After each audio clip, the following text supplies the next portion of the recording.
بسم اللہ الرحمن الرحیم۔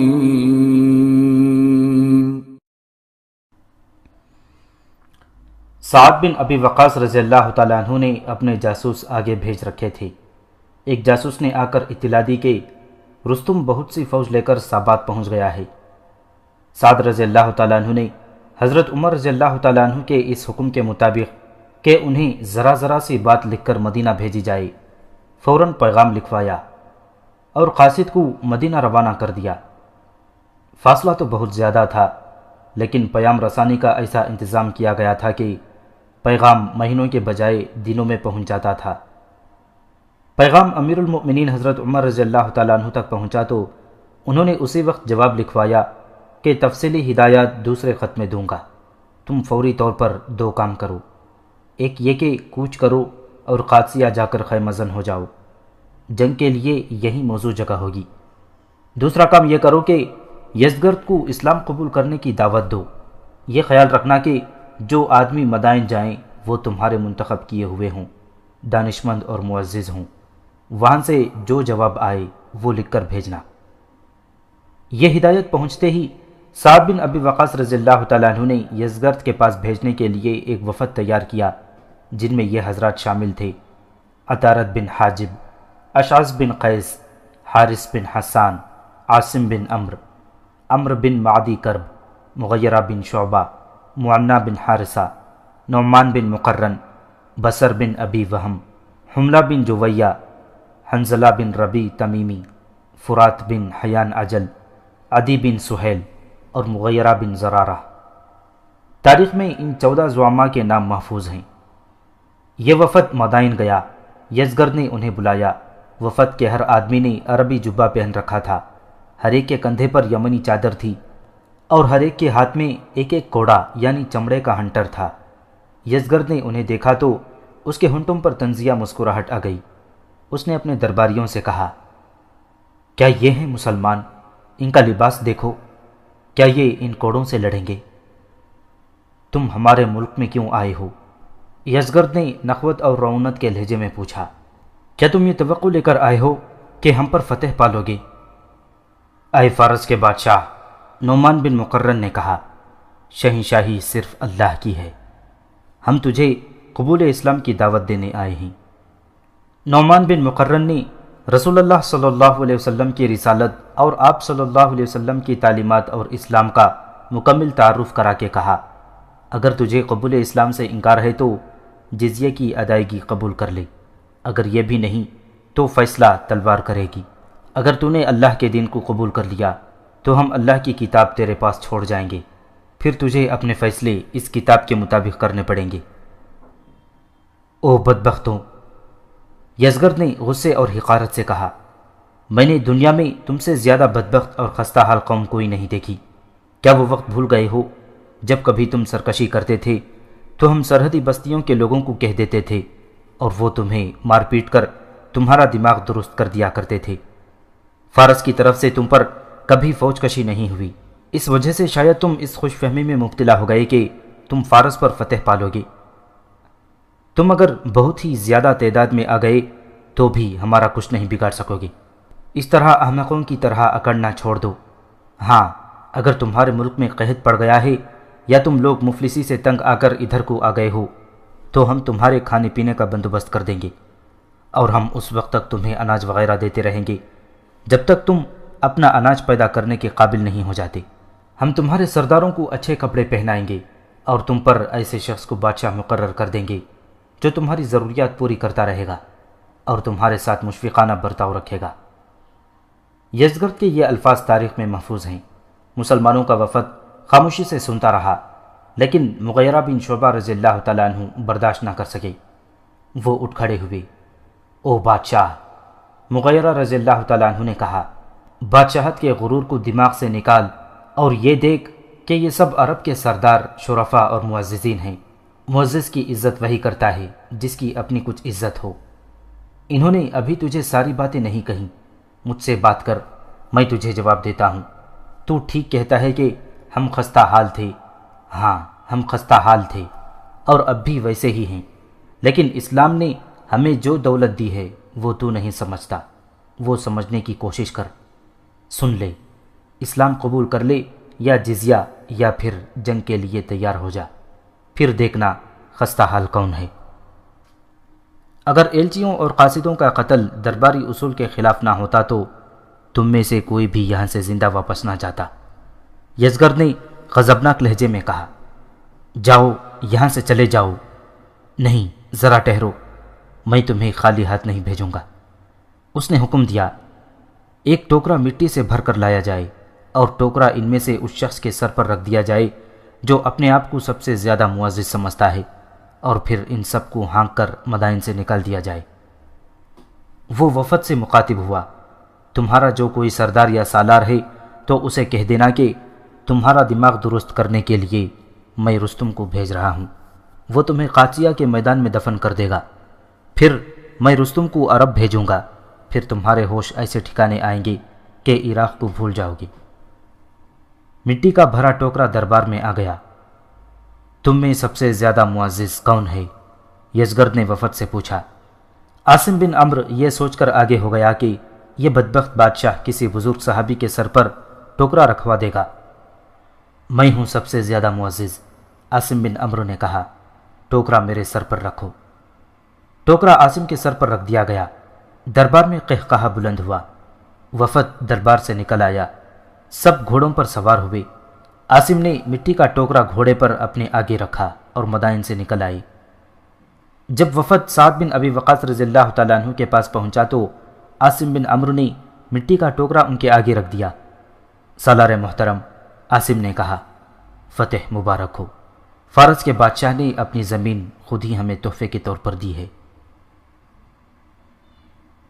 ایک طرف اللہ کے سچے دین کے پیامبر تھے اور وہ بنی نوع انسان کو باطل سے نجات دلا کر راہ حق پر ڈالنے کے لیے گھروں سے نکلے تھے، دوسری طرف باطل کے پجاری تھے جو آگ کی پرستش کرتے اور سورج کو خدا مانتے تھے۔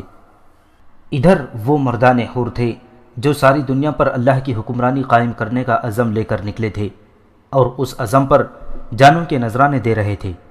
ادھر ہوس تخت و تاج تھی اور یہ ہوس انہیں ایک دوسرے کا دشمن بنائے ہوئے تھی۔ ادھر جذبوں کا جنون تھا، ادھر جنگی طاقت کا گھمنڈ تھا۔ مشکل تو یہی آ پڑی تھی کہ جنگی طاقت باطل کے پاس تھی اور ان کے مقابلے میں اللہ والے نہتے سے لگتے تھے۔ اس وقت تک فارسی 1,20,000 نفری کی فوج تیار کر چکے تھے اور مسلمانوں کے لشکر کی تعداد 40,000 پوری نہیں تھی۔ فارسیوں کے پاس گھڑ سوار دستے زیادہ تھے اور ان کے پاس ہاتھی بھی تھے۔ رستم ساباد پہنچ چکا تھا۔ یزگرد محل کے ایک کمرے میں بیٹھا تھا۔ اس کے چہرے پر ایسا تاثر تھا جیسے وہ کسی پریشان کن مسئلے میں الجھا ہوا ہو۔ اس کی ماں نورین اسی کمرے میں بیٹھی اسے دیکھ رہی تھی۔ یزگرد تو جیسے اپنی ماں کی موجودگی سے بے خبر تھا۔ یزدی بیٹا، ماں سے رہا نہ گیا، بیٹے سے پوچھا، کیا سوچ رہے ہو؟ تم جانتی ہو ماں، یزگرد نے کہا، تم جانتی ہو میں کیا سوچ رہا ہوں۔ اس ذمہ داری کے سوا اور میں سوچ ہی کیا سکتا ہوں جو میرے کندھوں پر ڈال دی گئی ہے۔ میں تو راتوں کو سو بھی نہیں سکتا ماں، فارس کی سلطنت خطرے میں ہے۔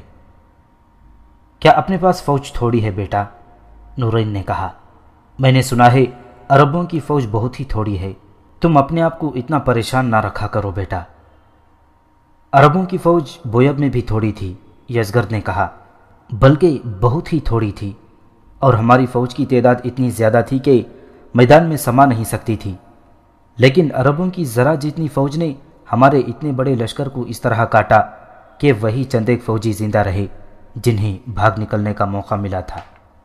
بات یہ ہے ماں، عرب کے یہ مسلمان جانیں قربان کرنے کے لیے لڑتے ہیں اور ہمارے فوجی جانیں بچانے کے لیے لڑتے ہیں۔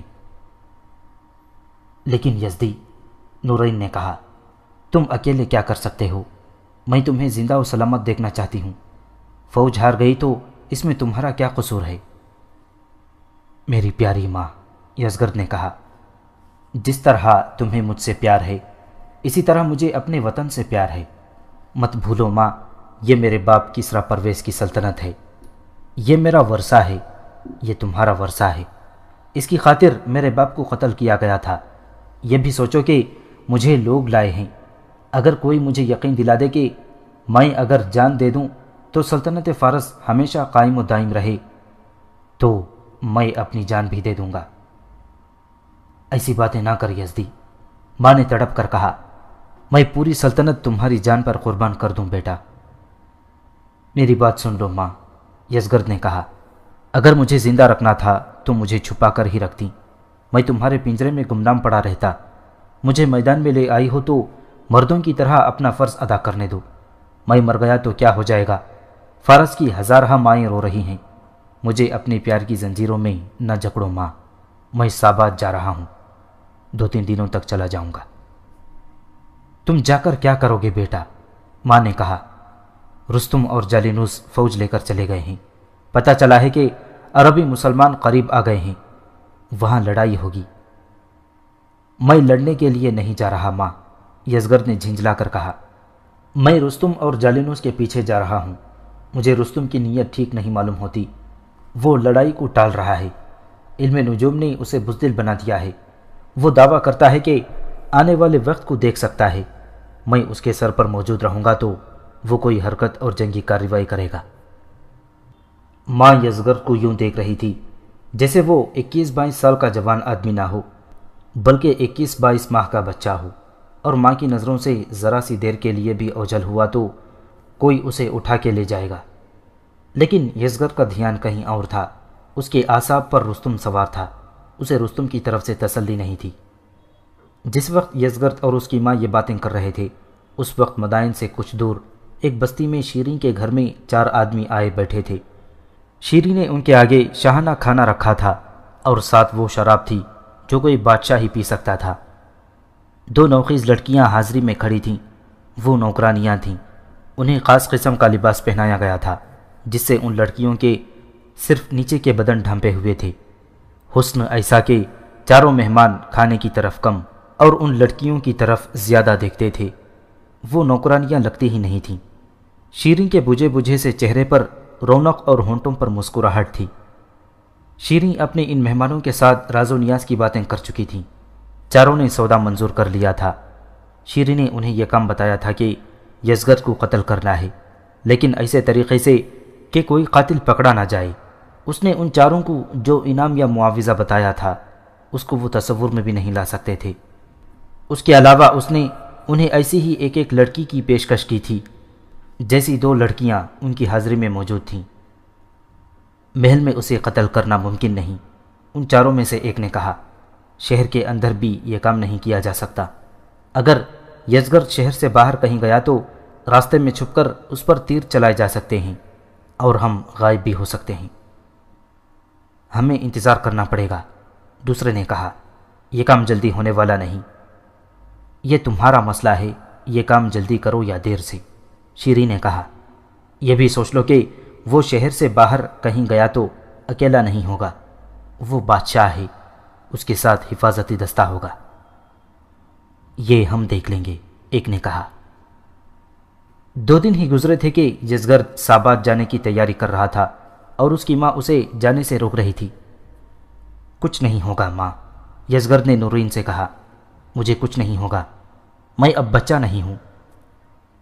آج نہ جاؤ، نورین نے روتے ہوئے کہا، 2 روز بعد چلے جانا، میں نے بہت برا خواب دیکھا ہے، میں نے تمہیں خوابوں کی دنیا سے نکلو ماں، یزگرد نے کہا، فارس کی زمین بھی میری ماں ہے، میں نے اس ماں کی آبرو کو بچانے کی قسم کھائی ہے۔ نہیں یزدی، ماں نے لپک کر اسے بازوؤں میں جکڑ لیا، آج نہیں جانے دوں گی، میرا دل کہتا ہے آج کچھ ہو جائے گا۔ یزگرد جوان آدمی تھا، اس نے ایک جھٹکے سے اپنے آپ کو ماں کے بازوؤں سے آزاد کرا لیا اور کسی کو بلا کر کہا کہ اس کی ماں کو یہاں سے لے جائے۔ 3-4 خادمائیں آ گئیں اور انہوں نے نورین کو پکڑ لیا۔ یزگرد نے انہیں اشارہ کیا کہ اسے گھسیٹ کر لے جاؤ۔ یزگرد باہر نکل کر گھوڑے پر سوار ہوا تو بھی اسے اپنی ماں کی گھٹی گھٹی چیخیں سنائی دے رہی تھیں۔ وہ ماں کو اپنے ساتھ سابات بھی لے جا سکتا تھا، لیکن اسی خطرے کے پیش نظر نہ لے گیا کہ وہ قدم قدم پر اس کے راستے کی رکاوٹ بن جائے گی۔ یزگرد کے آگے اور پیچھے محافظ دستے کے گھڑ سوار تھے، ایک جرنیل بھی اس کے ساتھ تھا۔ وہ جب شہر سے نکل کر کچھ دور چلا گیا تو محل میں اس کی ماں آہوزاری کرتے کرتے نیم جاں ہو گئی تھی۔ مجھے شہر پناہ تک پہنچا دو، نورین نے التجا کی۔ میں اپنے یزدی کو جاتے ہوئے دیکھنا چاہتی ہوں۔ اسے شہر کی دیوار پر لے گئے تھے۔ اس نے دیکھا اس کے بیٹے کا فوجی قافلہ بہت دور جا رہا تھا۔ اس کے آنسو بہہ رہے تھے۔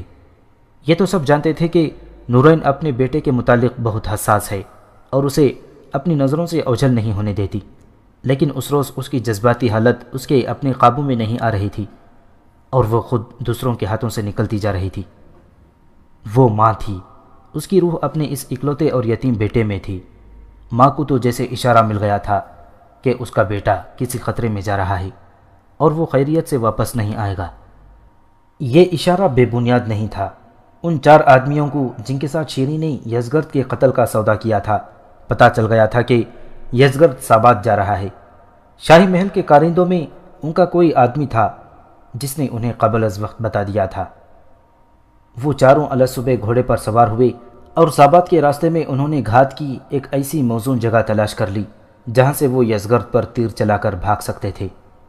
یہ ایک خاصی اونچی ٹیکری تھی جو اونچی گھاس، گھنی جھاڑیوں اور درختوں سے ڈھکی ہوئی تھی۔ اس کے دامن میں چشمہ تھا جس نے چھوٹی سی جھیل کی صورت اختیار کر رکھی تھی۔ اس کے سامنے والے کنارے کے ساتھ ساتھ سابات کی طرف جانے والا راستہ گزرتا تھا۔ ٹیکری کے پیچھے پہاڑی تھی۔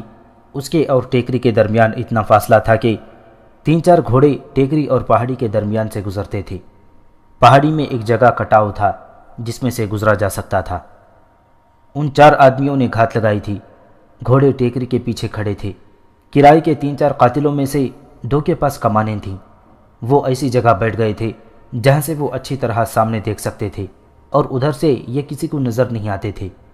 ان کے استاد نے انہیں بتایا تھا کہ یزگرد پر بیک وقت 2 تیر چلانا اور کمانوں سے تیر نکلتے ہی ٹیکری کے پیچھے اتر جانا، گھوڑوں پر سوار ہونا اور گھوڑے دوڑا کر پیچھے والی پہاڑی کے کٹاؤں میں نکل جانا۔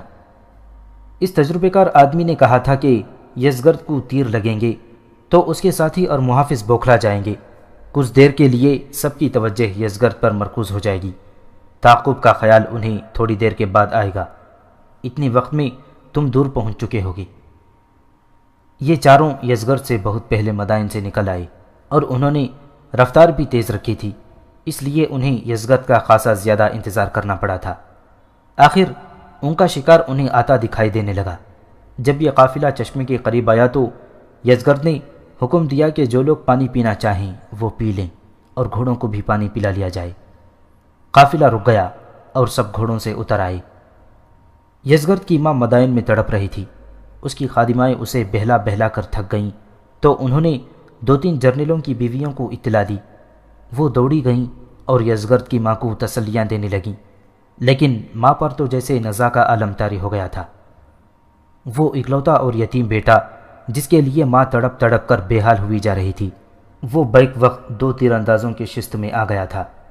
وہ گھوڑے سے اتر کر چشمے کے کنارے کھڑا ہو گیا۔ چشمے کا پانی اتنا شفاف تھا کہ جھیل کی تہ بھی دکھائی دے رہی تھی۔ تیر اندازوں نے کمانوں میں تیر ڈال لیے تھے اور کمانیں کھینچ رہی تھی۔ یزگرد نے اس طرف دیکھا۔ اسے قدرت کا یہ حسن اچھا لگا ہوگا۔ اسے بتانے والا کوئی نہ تھا کہ یہ موت کا حسن ہے اور اس کی زندگی 1-2 لمحے کی رہ گئی ہے۔ ان 1-2 لمحوں میں ایک کمان کی آواز پنگ سنائی دی۔ کمان سے تیر نکلا، لیکن اس تیر کا رخ یزگرد کی طرف نہیں بلکہ ان دونوں تیر اندازوں میں سے ایک کی طرف تھا۔ وہ تیر انداز یزگرد کو شست میں لے چکا تھا، لیکن یزگرد وہاں سے ہٹ کر چل پڑا۔ کمان سے نکلا ہوا تیر انداز کے پہلو کی طرف سے آ رہا تھا۔ تیر ایک طرف سے اس کی شہ رگ میں داخل ہوا اور آدھا لمبائی تک دوسری طرف نکل کر وہیں رک گیا۔ تیر انداز کے حلق سے خراٹا نکلا اور اس کے ہاتھ سے کمان گر پڑی۔ تیر جو اس نے کمان میں ڈالا تھا وہ بھی ہاتھ سے چھوڑ گیا۔ دوسرے تیر انداز نے اپنے ساتھی کو دیکھا تو اس نے کمان نیچے کر لی اور وہاں سے بھاگ اٹھا۔ اس کے 2 اور ساتھی ٹیکری کے نیچے کھڑے تھے۔ وہ سمجھے کہ ان کے تیر انداز ساتھی اپنا کام کر آئے ہیں۔ وہ کود کر گھوڑوں پر سوار ہوئے اور ایڑ لگا دی۔ ذرا سی دیر میں وہ پچھلی پہاڑی میں سے گزر گئے۔ ان گھوڑوں کے ٹاپ یزگرد اور اس کے قافلے نے سنے اور کان کھڑے کیے۔ پھر ٹاپ دور نکل گئے۔ تیسرا گھوڑ سوار بھی بھاگ گیا تھا۔ چوتھا ٹیکری کے اوپر ہی پڑا رہ گیا۔ ٹیکری کے اوپر 2 آدمی اونچی گھاس اور جھاڑیوں میں چھپے تیر انداز تک پہنچے۔ وہ اب تڑپ رہا تھا اور اس کی شہ رگ سے خون کا فوارہ جاری تھا۔ ان دونوں آدمیوں نے تڑپتے ہوئے تیر اندازوں کو پاؤں سے پکڑ کر گھسیٹا اور اسے چشمے کی طرف ٹیکری سے لڑکا دیا۔ وہ لڑکتا ہوا چشمے کے کنارے جا رکا۔ یزگرد اور قافلے والوں نے اسے دیکھا، پھر اوپر دیکھا۔ وہاں دو آدمی کھڑے تھے۔ دونوں نیچے اترے اور یزگرد کے سامنے جا کھڑے ہوئے۔ ساران، یزگرد نے ان میں سے ایک کو پہچان لیا۔ تم یہاں کیسے؟ یہ کیا ہے؟ کون ہے یہ؟ ساران وہ شخص تھا جو یزگرد کی ماں نورین کے پاس گیا اور اسے بڑی مشکل سے قائل کیا تھا کہ وہ یزگرد کو مدائن لائے، کیونکہ تمام سرکردہ لوگ اسے تخت پر بٹھانا چاہتے ہیں۔ ماں ڈرتی تھی کہ فارس کا تخت اپنے بہت سے وارثوں کا خون پی چکا ہے اور وہ اپنے بیٹے کو قتل نہیں کرانا چاہتی۔ ساران نے یزگرد کی جان کی حفاظت کی ذمہ داری اپنے سر لے لی تھی۔ یزگرد نے بھی ماں سے کہا تھا کہ اگر لوگ چاہتے ہیں تو وہ اپنے باپ کی سلطنت کی سلامتی کے لیے مدائن جائے گا۔ تاریخ جو قرائن پیش کرتی ہے ان سے یہ حقیقت سامنے آتی ہے کہ نورین خسرو پرویز کی بیویوں میں سے ایک تھی، لیکن یزگرد ساران کا بیٹا تھا۔ یہ قرائن پہلے تفصیل سے سنائے جا چکے ہیں۔ اب یزگرد ساران کو ایک آدمی کے ساتھ مدائن سے دور ایک چشمے پر دیکھ رہا تھا، اور ایک آدمی تیر شہرگ میں اترا ہوا ٹیکری سے لڑکتا نیچے آیا تھا۔ ساران یزگرد کو الگ لے گیا۔ فارس کے بادشاہوں کے آگے تو لوگ سجدے کیا کرتے تھے، لیکن ساران فارس کے اس بادشاہ کو یوں ایک طرف لے گیا جیسے وہ رعایا ہو۔ تمہیں یاد ہوگا یزگرد، ساران نے کہا، میں نے تمہاری ماں سے وعدہ کیا تھا کہ تمہارے بیٹے کی حفاظت کا ذمہ دار میں ہوں گا۔ آج تم سابات کے لیے روانہ ہوئے تو میرے کان میں کسی نے یہ بات ڈالی کہ 4 گھڑ سوار تم سے پہلے شہر سے نکلے ہیں۔ یہ اطلاع دینے والا ان 4 گھڑ سواروں کو مشکوک سمجھتا تھا۔ اس نے یہ بھی بتایا کہ یہ 4 آدمی 2 کمانے اور ترکش بھی ساتھ لے گئے ہیں۔ شک مجھے بھی ہوا۔ میں نے اپنے اعتماد کا ایک آدمی ساتھ لیا، ایک کمان اور ترکش لی اور ان 4 کے پیچھے راستے سے ہٹ کر چل پڑا کہ یہ دیکھ نہ لیں۔ چشمے کے قریب آ کر وہ راستے سے ہٹے اور پہاڑیوں کے اندر چلے گئے تو میں سمجھ گیا کہ ان کا ارادہ خطرناک ہے۔ انہوں نے گھوڑے نیچے چھوڑے اور اوپر چلے گئے۔ ہم دونوں دور تھے۔ ہم نے گھوڑے دور پیچھے چھپا دیے اور چھپ چھپ کر ٹیکری پر چڑھے، پھر پیٹ کے بل رینگتے ان کے قریب چلے گئے۔ وہ اوپر دیکھیں، ہمارے چھپنے کی جگہ کتنی اچھی تھی۔ یہ تو مجھے معلوم نہیں تھا کہ یہ لوگ کیا کریں گے۔ شک یہی تھا کہ یہ تم پر وار کریں گے۔ ایک شک یہ بھی تھا کہ تمہارے ساتھ جو جرنیل جا رہے ہیں ان میں سے کسی کو یہ لوگ ہلاک کرنے کے لیے آئے تھے۔ تم آ گئے۔ تمہارے محافظوں نے تمہیں حصار میں لے رکھا تھا، لیکن بلندی سے تمہیں آسانی سے تیروں کا نشانہ بنایا جا سکتا تھا۔ تم چشمے پر آ کر رک گئے تو 2 تیر اندازوں نے کمانوں میں تیر ڈالے اور تمہیں نشانہ بنانے لگے۔ ہمارے پاس ایک ہی کمان تھی، ایک آدمی کو تو ہم مار سکتے تھے، لیکن خطرہ یہ تھا کہ ایک پر ہم نے تیر چلایا تو دوسرا تم پر تیر چلا دے گا، لیکن ایک کی گردن سے میرا تیر پار ہوا تو دوسرا تیر چلائے بغیر ہی بھاگ گیا۔ یہ کون تھے؟ یزگرد نے پوچھا۔ جو کوئی بھی تھے، ساران نے کہا، میں انہیں پہچانتا ہوں۔ تم خاموش رہو، انہیں سزا دینا میرا کام ہے۔ تم نے اعلان کر کے انہیں سزائے موت دی تو تمہارے دشمنوں میں اضافہ ہوگا۔ میں تمہیں یہ یقین دلاتا ہوں کہ محل کے اندر تمہارا کوئی دشمن نہیں۔ مجھے کچھ تو معلوم ہونا چاہیے، یزگرد نے کہا۔ مجھے اپنے دشمنوں سے بے خبر نہیں رہنا چاہیے۔ میں باخبر ہوں، ساران نے کہا۔ تمہاری سلطنت کے بڑے بڑے لوگ باخبر ہیں یزگرد۔ تم شہنشاہ ہو، میں تمہاری رعایا میں سے ہوں، لیکن میں تم سے یوں مخاطب ہوں جیسے تم رعایا کے کسی عام سے گھرانے کے بچے ہو۔ وجہ یہ ہے کہ تمہیں میں اور مجھ جیسے کچھ لوگ مدائن کے تخت پر لائے ہیں۔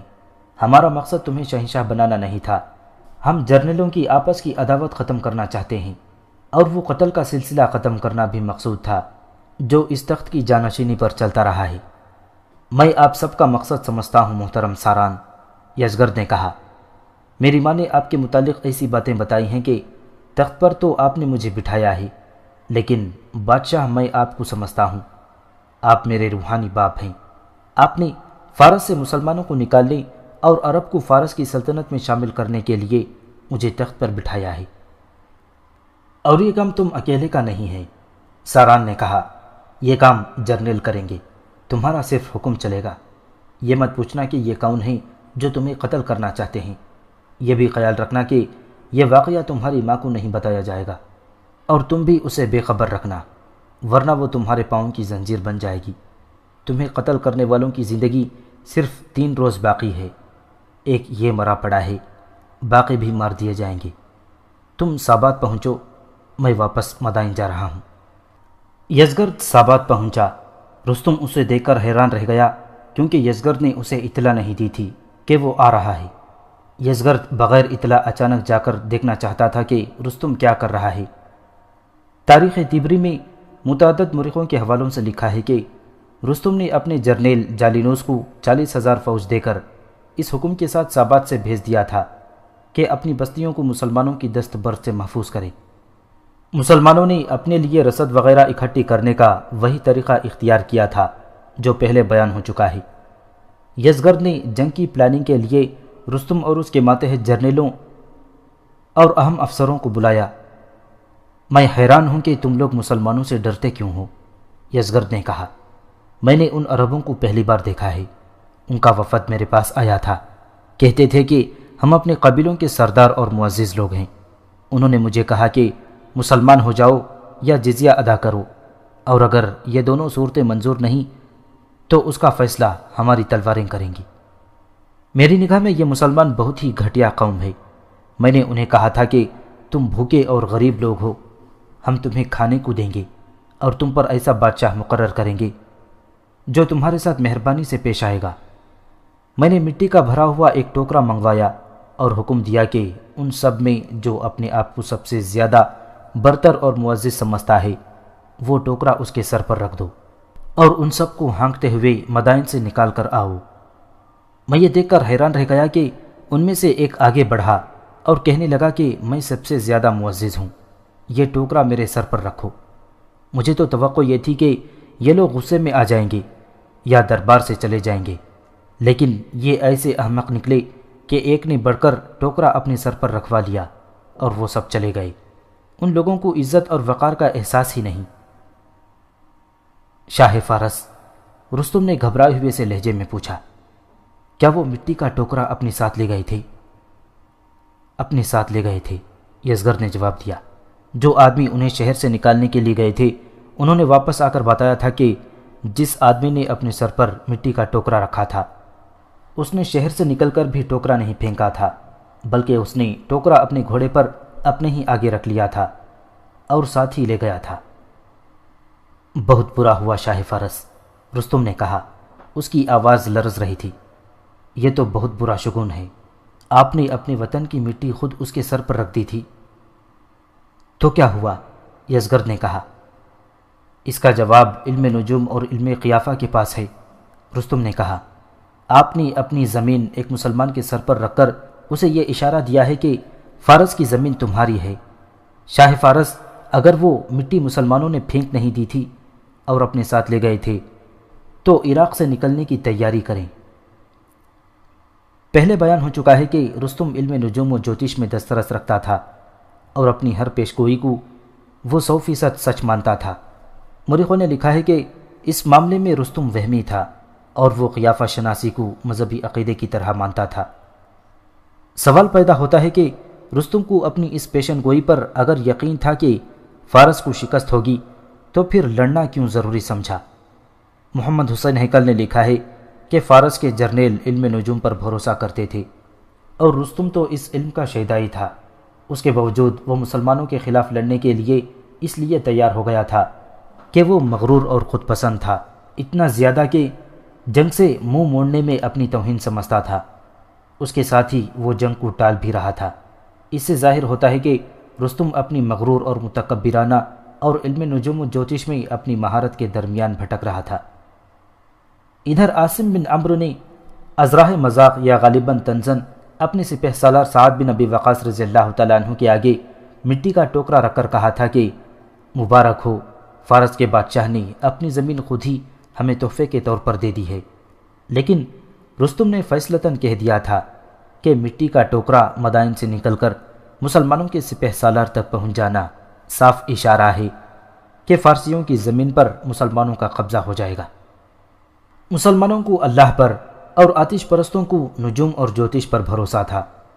سعد بن ابی وقاص رضی اللہ تعالیٰ عنہ نے حضرت عمر کی طرف پیغام بھیج دیا تھا کہ فارس کے بادشاہ نے ہمارے وفد کے ساتھ توہین آمیز سلوک کر کے اس طرح واپس بھیجا ہے کہ مٹی کا ٹوکرا عاصم بن عمرو کے سر پر رکھ دیا تھا۔ خلافت مدینہ سے حضرت عمر رضی اللہ تعالیٰ عنہ کا جواب آ گیا۔ امیر المؤمنین نے سعد بن ابی وقاص رضی اللہ تعالیٰ عنہ کو بہت سی ہدایات لکھ بھیجیں اور لکھا کہ قادسیہ پہنچ جاؤ اور وہاں کی زمین کا مکمل نقشہ مجھے لکھو تاکہ میں ضروری ہدایات دے سکوں۔ حضرت عمر رضی اللہ تعالیٰ عنہ نے یہ بھی لکھا کہ بستیوں پر حملے جاری رکھو اور لشکر کی ضروریات پوری کرتے رہو۔ شاہ فارس رستم نے یزگرد سے کہا، آپ مدائن واپس چلے جائیں اور مجھ پر بھروسہ رکھیں۔ رستم، یزگرد نے کہا، تم پر بھروسہ ہوتا تو مجھے یہاں آنے کی ضرورت ہی نہیں تھی۔ تاریخوں میں تفصیل سے آیا ہے کہ یزگرد کی اس بات سے رستم جل اٹھا، اس کا چہرہ سرخ ہو گیا اور اس کی آنکھوں میں بے چینی پیدا ہو گئی۔ آپ یہاں سے چلے جائیں شاہ فارس، رستم نے کانپتی ہوئی سی آواز میں کہا، میں نے آپ کے والد کسریٰ پرویز سے بھی کبھی یہ بات نہیں کہلوائی تھی کہ انہیں مجھ پر بھروسہ نہیں۔ آپ چلے جائیں اور جنگی امور اور عربوں کو عراق سے نکالنے کا مسئلہ مجھ پر چھوڑ دیں، ہو سکتا ہے میں بغیر لڑے عربوں کو عراق سے نکال دوں گا۔ نہیں رستم، یزگرد نے کہا، میں اس مسلمان قوم کو ایسا تباہ کرنا چاہتا ہوں کہ یہ فارس کی طرف دیکھیں تو ان پر خوف کا رعشہ طاری ہو جائے۔ میں سمجھ نہیں سکتا کہ تم بغیر لڑائی کے انہیں عراق سے کس طرح نکال دو گے۔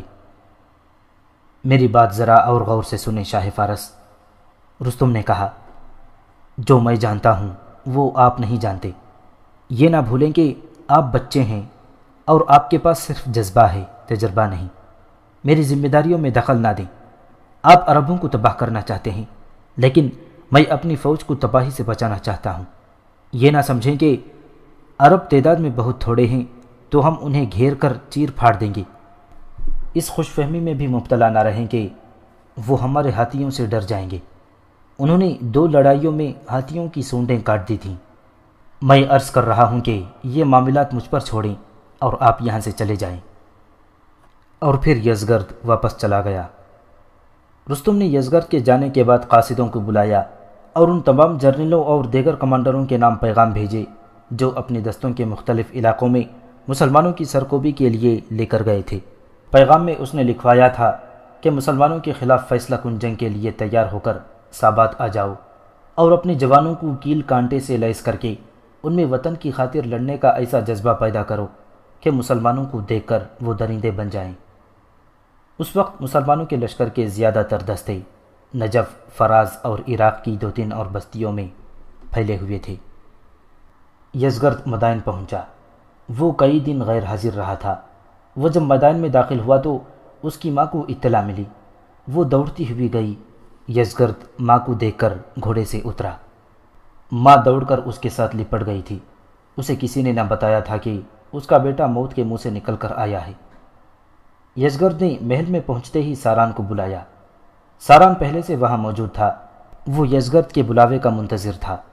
اس نے یزگرد کو ایک خبر سنانی تھی۔ کیا آپ مجھے نہیں بتائیں گے کہ میرے دشمن کون ہیں؟ یزگرد نے ساران سے پوچھا۔ انہیں ٹھکانے لگا دیا گیا ہے، ساران نے کہا۔ وہ اس تخت کا آخری دشمن تھا۔ وہ ایک عورت تھی۔ شیریں، یزگرد نے کہا۔ ہاں، ساران نے کہا۔ شیریں، تم سابات چلے گئے تو میں نے باقی تمام آدمیوں کو دھوکے میں پکڑ لیا۔ وہ میری دوستی کے دھوکے میں آ گئے تھے۔ انہوں نے بتا دیا کہ کس معاوضے پر شیریں نے انہیں تمہارے قتل کے لیے بھیجا تھا۔ انہوں نے یہ بھی بتایا کہ شیریں کہاں رہتی ہے۔ میں نے جا کر اسے 2 آدمیوں سے قتل کروایا، پھر ان 3 آدمیوں کو بھی قتل کروا کے لاشیں غائب کر دی ہیں۔ اب تمہارا کوئی دشمن نہیں یزگرد۔ ساران نے یزگرد کو اتنا ہی بتایا کہ اس نے اس کی غیر حاضری میں شیریں اور 3 آدمیوں کو قتل کر دیا ہے۔ اس نے اس واردات کی تفصیل نہیں سنائی تھی۔ وہ صاحب حیثیت اور شاہی محل میں اثر و رسوخ رکھنے والا آدمی تھا۔ اس کے لیے ان 3 آدمیوں کو کسی خوبصورت دھوکے میں لانا کوئی مشکل کام نہیں تھا۔ ان سے اس نے یہ راز لے لیا تھا کہ انہیں شیریں نے یزگرد کے قتل کے لیے بھیجا تھا۔ ساران کو معلوم نہیں تھا کہ شیریں کہاں رہتی ہے۔ اسے شیریں کا ٹھکانہ ان آدمیوں سے معلوم ہو گیا اور وہ وہاں چلا گیا۔ شیریں اسے اچھے طریقے سے ملی، لیکن شیریں کے چہرے پر پریشانی کے آثار نمایاں ہو گئے تھے۔ مجھے دیکھ کر تمہیں اتنا پریشان نہیں ہونا چاہیے شیریں، ساران نے کہا۔ میں شاید تمہارے لیے اجنبی نہیں ہوں۔ پریشانی اس سے ہوئی ہے کہ تمہیں میرا گھر کس نے بتایا ہے، شیریں نے کہا۔ ٹھیک کہتے ہو، تم میرے لیے اجنبی نہیں ہو۔ تمہارا تعلق نورین کے ساتھ تھا اور تم کسریٰ پرویز کے قریبی حلقے میں سے تھے۔ یہاں کیوں آئے ہو؟ شیریں، ساران نے رازداری سے کہا تھا، یزگرد کو قتل کروانا تھا تو مجھے بتاتی۔ تم نے کچے آدمیوں پر اعتبار کیا اور اس کا نتیجہ دیکھ لیا۔ ایک تو وہیں یزگرد کے ایک محافظ کے تیر کا نشانہ بن کر مارا گیا اور باقی 3 بھاگ گئے۔ ساران، شیریں نے حیرت زدگی کے لہجے میں کہا، یہ تمہیں کس نے بتایا کہ انہیں میں نے یزگرد کو قتل کروانے کے لیے بھیجا تھا؟ ان 3 آدمیوں نے تمہارا پردہ نہیں رہنے دیا، ساران نے کہا۔ وہ یزگرد کو بھی بتا دیں گے، پھر جانتی ہو تمہارا انجام کیا ہوگا۔ تم یہاں کیوں آئے ہو؟ شیریں نے کہا۔ کیا مجھے ڈرا دھمکا کر مجھ سے کچھ وصول کرنا چاہتے ہو؟ میں تمہارے ساتھ سودا کرنے آیا ہوں، ساران نے کہا۔ میں یزگرد کو قتل کر دوں گا۔ بولو کیا دیتی ہو؟